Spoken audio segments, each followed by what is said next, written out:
ॐ भूर्भुवः स्वः तत्सवितुर्वरेण्यं भर्गो देवस्य धीमहि धियो यो नः प्रचोदयात्। ॐ सद्गुरुचरण कमलेभ्यो नमः। परम पूज्य गुरुदेव परम वंदनीय माता जी के दिव्य संरक्षण में विराजमान ऑनलाइन दैनिक स्वाध्याय के आज के इस सत्र में उपस्थित हमारे सभी आत्मीय बंधुओं, आप सबका बहुत बहुत स्वागत, बहुत बहुत अभिनंदन है। आइए साथियों, आज के सत्र का हम सभी मिलकर शुभारंभ करें। ऑनलाइन दैनिक स्वाध्याय के इस कार्यक्रम में प्रज्ञोपनिषद के प्रथम खंड का हम सभी स्वाध्याय कर रहे हैं, जिसके 4 अध्याय पूर्ण हो चुके हैं। 5वें अध्याय के कुछ 60-65 श्लोकों की चर्चा हम लोगों ने संपन्न कर ली है, जिसमें उद्दालक ऋषि के प्रश्न पूछने पर महाप्राज्ञ पिपलाद जी ज्ञान, कर्म और भक्ति की बड़ी समसामयिक विवेचना करते हैं कि किस प्रकार अंतःकरण के परिमार्जन और परिष्कार को ही भक्ति भावना कहते हैं। जिसमें भक्ति की भावना जागृत हो, वह वास्तव में संकीर्ण स्वार्थपरता से अपने आप को ऊपर उठा लेता है और आत्म कल्याण, विश्व कल्याण, ईश्वर मिलन का तीनों लाभ उसे एक साथ मिलता है। उसका आधार केवल सच्ची भक्ति ही है। भक्ति का आधार समर्पित होकर किया गया कर्म है और कर्म का आधार ज्ञान है। ज्ञान, कर्म और भक्ति का अनूठा संगम, इसका वर्णन बड़े भावपूर्वक भगवान महाप्राज्ञ पिपलाद जी कर रहे हैं उद्दालक आदि ऋषियों के समक्ष। उसी का वर्णन पूज्य गुरुदेव ने प्रज्ञोपनिषद के इस ग्रंथ में किया है। आइए, भक्ति के विषय में उन्होंने बहुत सारी बातें बता दी, उनमें कुछ चर्चा करें हम सब कि भक्ति वास्तव में साधुओं जैसी परमार्थ परायणता प्रदान करती है। भक्ति ब्राह्मणों जैसा अपरिग्रह प्रदान करती है और भक्ति महान व्यक्तित्व जैसा व्यक्तित्व जैसी उदारता प्रदान करती है। जिनको भक्ति की संपदा प्राप्त हो जाए, वो किसी भी कुबेर से कई गुना अधिक धनवान हो जाता है। इसलिए ऐसे भक्त को, जिसमें ये सारे गुण हों कि वो मिल बांट कर खाए, दूसरों के दुख को दूर करे, अपने भीतर वसुधैव कुटुंबकम आत्मवत सर्वभूतेषु की भावना को लेकर जीवन जिए, ऐसे भक्त को आत्म संतोष प्राप्त होता है, लोक सम्मान प्राप्त होता है, दैवीय अनुग्रह प्राप्त होता है और वो ईश्वर की तरह ही पूजनीय, वंदनीय हो जाता है। अब आइए आगे के श्लोकों की हम लोग चर्चा करेंगे। संकीर्ण स्वार्थ भावम ये नरा गृह्णन्ति सर्वदा दिव्याभ्यो वंचितानून मनुभूतिभिरेव ते भक्ति मात्राश्रयेणे मे लाभाः प्राप्यन्त एकदा आत्मकल्याणम ईशाप्तिर् विश्व कल्याणमेव च। संकीर्ण स्वार्थपरता को अपनाने वाले इस दिव्य अनुभूति से वंचित ही रह जाते हैं। भक्ति ही एकमात्र अवलंबन है, जिसके सहारे आत्म कल्याण, विश्व कल्याण और ईश्वर मिलन की त्रिविध परम लाभ एक साथ मिलते चले जाते हैं। आत्मीयं प्रेम यत्तस्य भावनोद्भरितं मनः प्रत्यक्षं स्वर्ग आनंद अनुभूतिं तु रसन्ति ये भवन्ति कृतकृत्यास्ते प्राप्तं प्राप्तव्यमेव तैः एकार्थ सुख सौविध्य भावः संकीर्ण स्वार्थजः स नाशयति नूनं तं भक्तिभावं तथा च ये अपेक्षया परेषां तु विलासविभवान्विताः भवितुं मनुजायान्ति महत्त्वमेवाश्रयेण महत्वाकांक्षितां हिते जायन्ते निष्ठुरा नूनम् आततायिन एव च। आत्मीयता की प्रेम भावना से लबालब भरा हुआ अंतःकरण प्रत्यक्ष स्वर्ग है। उस आनंद भरी अनुभूति का जो रसास्वादन करते हैं, कृत कृत्य बन जाते हैं। उन्हें मानो अपना संपूर्ण प्राप्तव्य प्राप्त हो जाता है। एकाकी सुख सुविधा की बात सोचने वाली संकीर्ण स्वार्थपरता भक्ति भावना को नष्ट कर देती है। दूसरों की तुलना में जो अधिक वैभववान, विलासी बनने की महत्वाकांक्षा रखते हैं, वे मनुष्य निष्ठुर एवं आतताई ही बन सकते हैं। कितनी सुंदर बात है साथियों, कि जो परिजन प्रेम से लबालब भरे हों, आत्मीयता से भरे हों, उनका अंतःकरण साक्षात स्वर्ग है। उसमें सदैव आनंद का रसास्वादन करके वो स्वयं भी कृतकृत्य होते हैं और दूसरों को भी स्वर्गीय आनंद प्रदान करते हैं। एकाकी सुख सुविधा की बात तो केवल स्वार्थी लोग सोचते हैं, संकीर्ण लोग सोचते हैं। पर जो भक्ति भावना से भरे हों, वो ऐसा कदापि नहीं सोच सकते।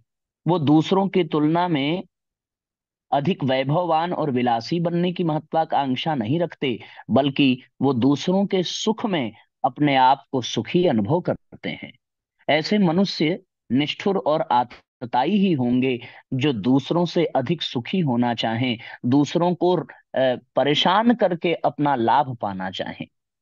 अहम मन्यतया सार्धम दा अहम मन्यतया सार्धम उदारा भक्ति भावना स्थातुं नैव समर्थास्ति द्वयोरेको विशिष्यते जीवनं सरलमुच्च विचारा इति भावनां भक्ता भजन्ति स्वल्पं च भुञ्जते भोजयन्त्यलम् याचन्ते स्वल्पमेवालं प्रयक्षन्ति च हर्षिताः अल्पं कामयमानास्ते दातु कामा भवन्त्यलम्।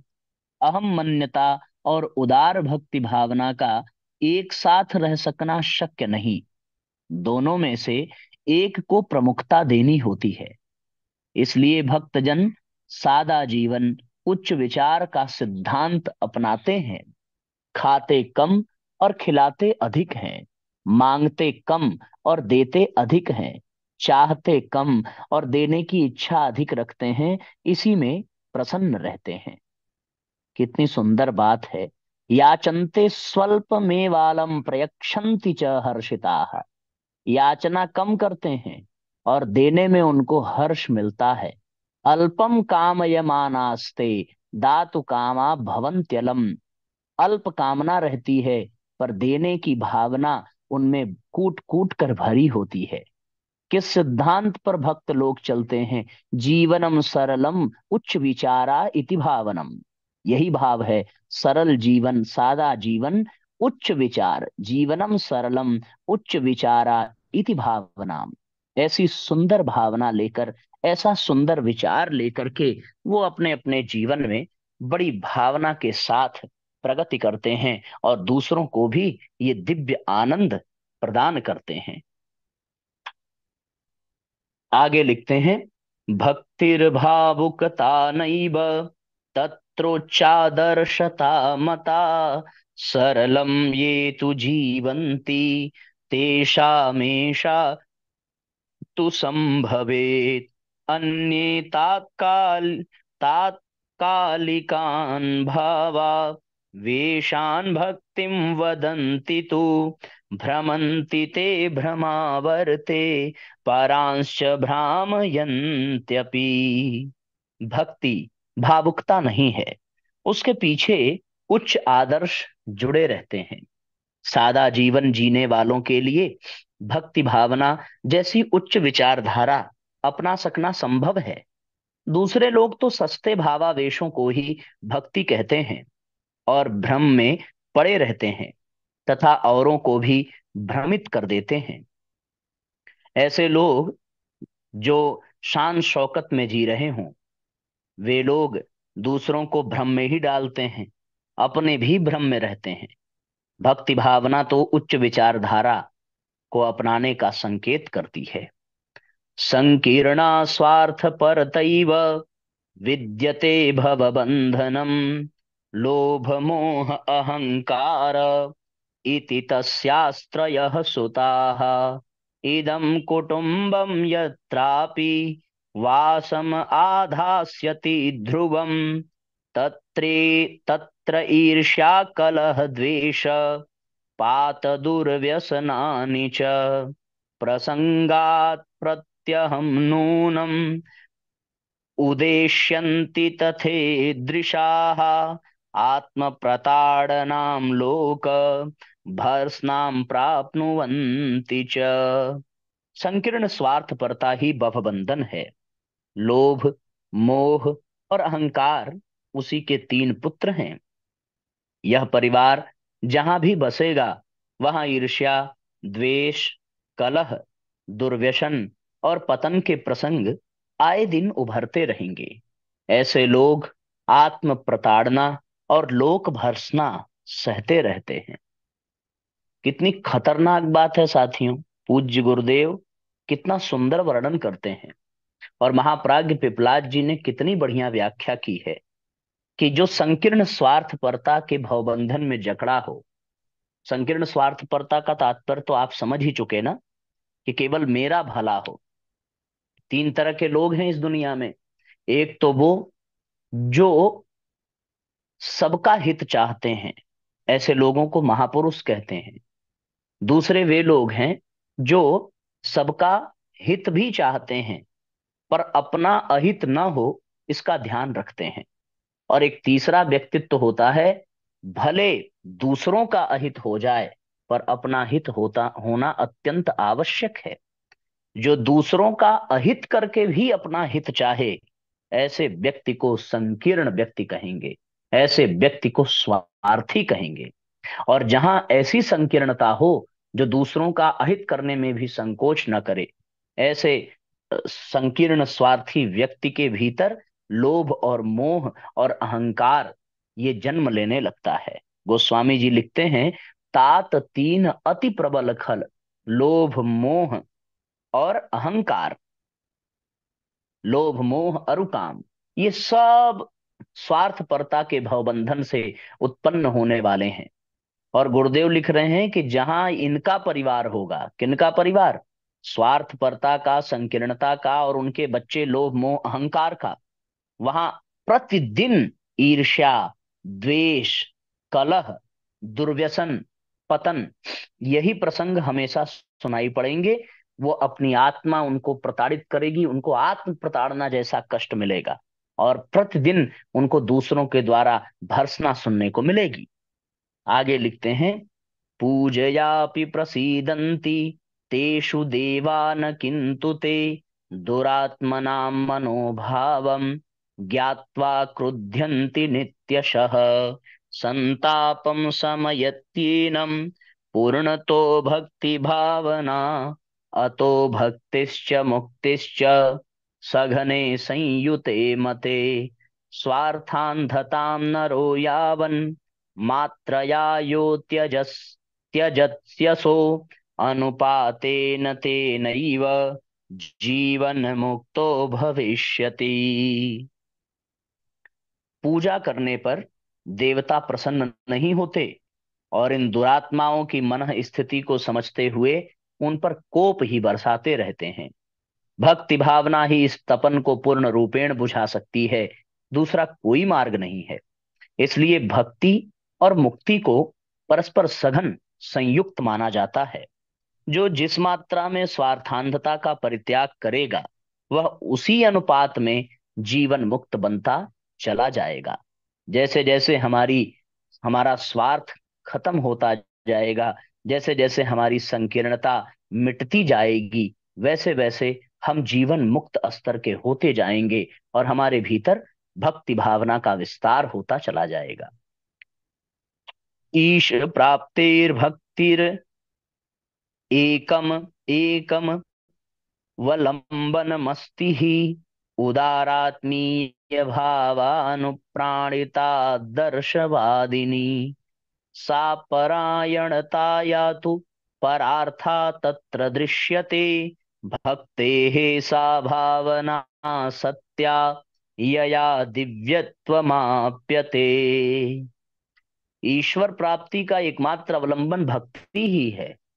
उदार आत्मीयता से अनुप्राणित आदर्शवादी परमार्थ परायणता में ही सच्ची भक्ति भावना के दर्शन होते हैं, जो मनुष्य को दिव्य बनाती है, ऐसी दिव्यता प्रदान करती है कि मनुष्य आदर्शवादी बन जाता है, परमार्थ परायण बन जाता है, उदार आत्मीयता से अनुप्राणित होकर ईश्वर को प्राप्त कर लेता है।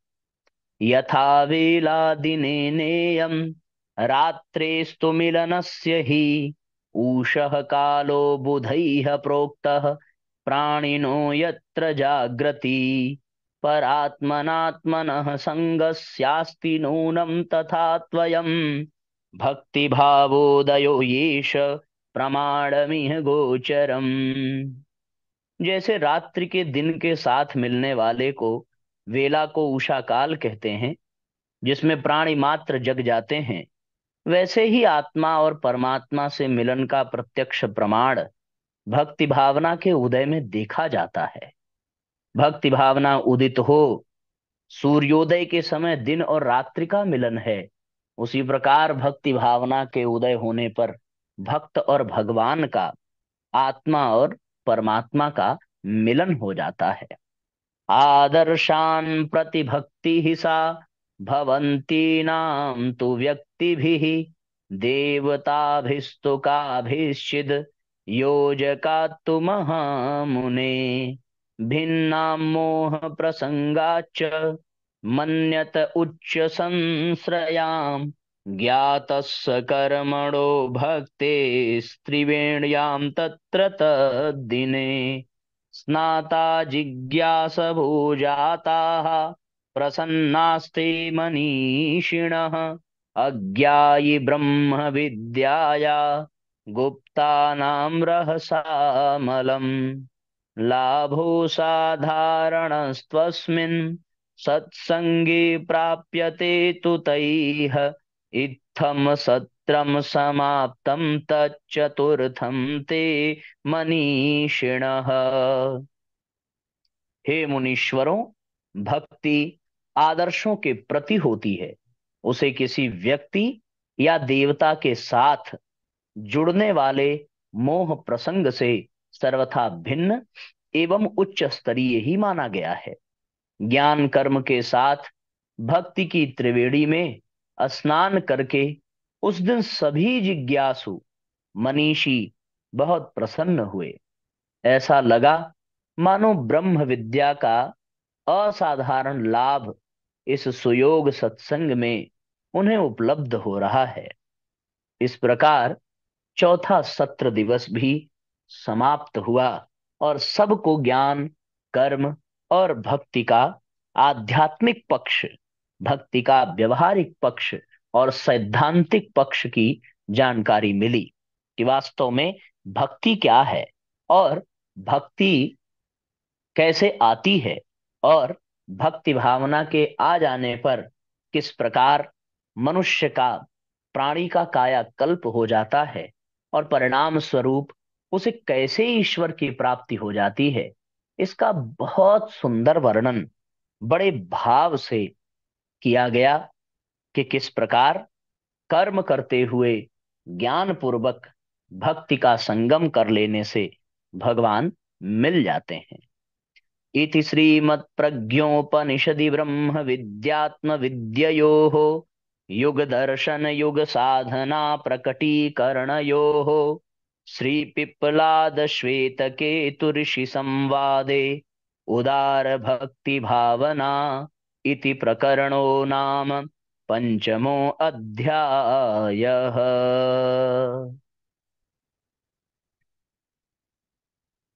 इस तरीके से ये पांचवा अध्याय भी साथियों स्पष्ट रूप से पूर्ण हुआ और उद्दालक ऋषि ने जो प्रश्न किया था, याद है ना क्या प्रश्न किया था? यही प्रश्न किया था कि भगवान, केवल समय का सदुपयोग करने और केवल कर्तव्य निभाने मात्र से कैसे जीव का कल्याण हो सकता है, कैसे वो परम लक्ष्य को पा सकता है। उसी प्रश्न का उत्तर महाप्राज्ञ पिपलाद जी ने किया कि केवल कर्म करने से नहीं, उस कर्म में जब परमार्थ परायणता जुड़ जाए, उस कर्म में जब उदार आत्मीयता जुड़ जाए, उस कर्म में जब समर्पण जुड़ जाए, तो निश्चित रूप से साथियों, वह कर्म ही पूजा बन जाती है, पूजा बन जाता है। और उस कर्म को करने मात्र से ही सबको ये दिव्य लाभ प्राप्त होता है। और ऐसा दिव्य लाभ पा करके जीव साक्षात ईश्वर को प्राप्त कर लेता है, साक्षात भगवान को प्राप्त कर लेता है। हम सब भावपूर्वक ऐसी ही भक्ति की कामना करते हुए, और ऐसी भक्ति साथियों मिलेगी कैसे, ये सब हम लोगों ने विस्तार पूर्वक जान लिया कि ऐसी भक्ति की प्राप्ति का आधार क्या है। केवल और केवल अपने भीतर को परिमार्जित करना, अपने भीतर को परिष्कृत करना, आत्मीयता को विकसित करना, भक्ति भावना को अपना लेना, आत्म कल्याण विश्व कल्याण का लक्ष्य अपने सामने रखना, इन सब के माध्यम से ऐसी भक्ति भावना हमारे भीतर उठती चली जाएगी। और ये भक्ति भावना जब आएगी, तब हम सब लोगों का समर्पण अपने आप ईश्वर के प्रति होगा, अपने आप श्रद्धा उभरेगी। और जैसे जैसे ये श्रद्धा, ये समर्पण परिपक्व होता जाएगा, वैसे वैसे परमात्मा हमारे जीवन में उतरने लगेंगे और हमारा सच्चा ईश्वर प्रेम जागृत होगा। सारा संसार हमें अपना लगने लगेगा, हम इस संसार के हो जाएंगे। इसी तरीके से आदमी अपने आप को ईश्वर के तुल्य बना देता है और ईश्वर को प्राप्त कर लेता है। ये आज के स्वाध्याय का सार था साथियों। हम याचना छोड़ देना सीखें, मांगना छोड़ लुटाना सीखें, समेटना छोड़ बांटना सीखें, तो ये जीवन भक्ति भावना से ओतप्रोत हो जाएगा। कृपणता से, दरिद्रता से, स्वार्थपरता से, संकीर्णता से ऊपर उठें और कर्मयोगी की भांति जितना अति आवश्यक हो अपने लिए रखें, और बाकी कुछ भी संचय किए बगैर इस संसार के कल्याण के लिए, भगवान के काम के लिए प्रदान करने की परंपरा का शुभारंभ करें और अपने जीवन को धन्य बनावें, तो आनंद आ जाएगा। अब आइए गायत्री मंत्र पढ़ें और आज के सत्र को विश्राम दिया जाए। साथियों, अधिक से अधिक शेयर जरूर करें और अधिक से अधिक लाइक जरूर करें। कल से हम सभी भावपूर्वक जो है सातवां अध्याय पढ़ेंगे, छठवां अध्याय पढ़ेंगे, सत्साहस संघर्ष प्रकरण। इस अध्याय के प्रश्नकर्ता महर्षि दुर्वासा हैं और उनकी भी जिज्ञासा का समाधान भगवान पिपलाद करेंगे। इसका वर्णन हम लोग कल से सुनेंगे। आइए आज के सत्र को यहाँ पर विश्राम दिया जाए और आनंद पूर्वक अधिक से अधिक शेयर करके अपने भक्ति भावना का परिचय दिया जाए, ताकि ये ज्ञान घर घर पहुंच करके लोगों के अज्ञान को मिटावे और लोग अपने भीतर स्वार्थ परायण लोभ मोह अहंकार से ऊपर उठकर अपने आप को धन्य बना लें, तो आनंद आ जाएगा। ओम भूर्भुवः स्वः तत्सवितुर्वरेण्यं भर्गो देवस्य धीमहि धियो यो नः प्रचोदयात्। सभी आत्मीय बंधुओं को बहुत बहुत प्रणाम, सबका मंगल हो। जय राम जी की शुभ रात्रि।